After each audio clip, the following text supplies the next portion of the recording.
So the first panel, the lower left panel, has been attached with the clamps. This is one of 3 pieces of 12mm plywood which is going to be laminated. After placing the paper template onto the plywood sheet, I've now cut round and done a rough saw, clearly, of just short of 15mm contour for each of the treads. I've not gone right back yet with meeting the back of the riser. What I need to do next is do a rough cut for the swirls on either side. Mark out where the hole's going to be cut there for the glass to go in, and then eventually get the router to give a nice straight, flush, and smooth cut down the edge, around all the edges. I do have some jigs for doing the swirls. I just need to make some sort of jigs for doing each of the treads there.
So here's a drawing, a quick sketch of what the banisters will eventually look like.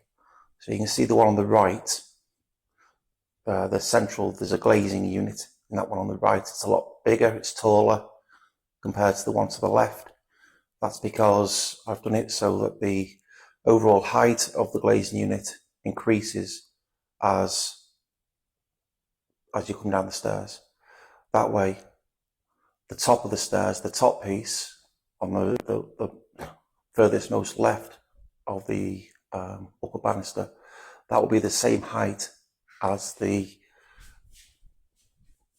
panel that goes across there. The glazing unit will be the same height at the top of the banister as it will when it meets the glazing unit that goes across the top of the landing there. So kind of similar to my drawing here.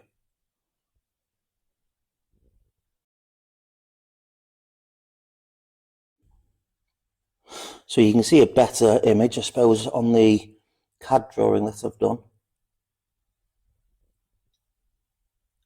You can see where the swirls are, come down the side there, and there's a contour to the swirl for the top part of the left-hand edge of the glazing unit, and then the right-hand edge again matches the contours the other vertical swirl there.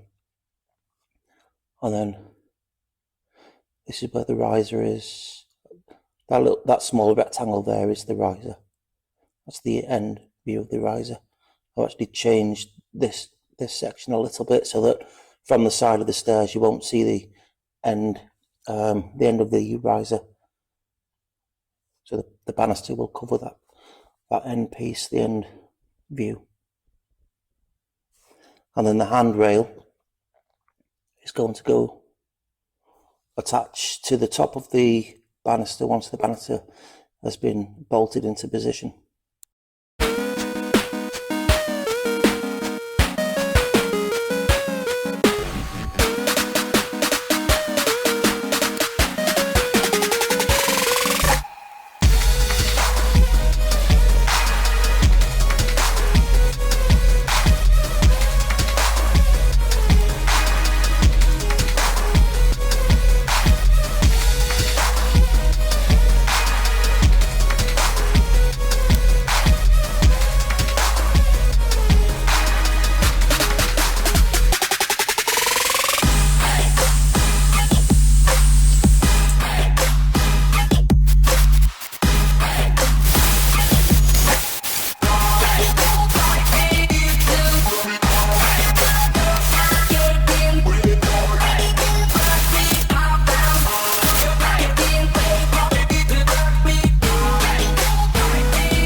So if we look at this page here, these are some of the original ideas that I had for the banisters.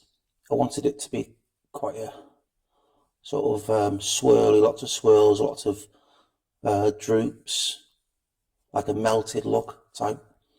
And then I tried to envision how it would look from the inside of the staircase and to the outside. And after all, I didn't end up liking it. It kind of looks like a sheet on a washing line. And then I had to think about how to finish the steps there, the treads. They would have needed reducing in size, in width, in order to butt up to the inside of the banister. So then I looked at just going around the treads and the risers like this, and then again trying to incorporate the sort of droopy, melted look. And I'll go through went through several different designs on other pages as well. And then I've got an image here, a working drawing or exploded diagram for showing each layer and the thickness of each layer.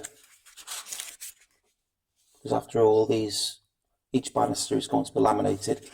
Now I've got it down to just 3 layers of lamination, so it's just going to be the outside, the middle, and then the other outside. The middle will be the one that's going around the glazing unit, just to secure the glazing unit in place, save it moving around.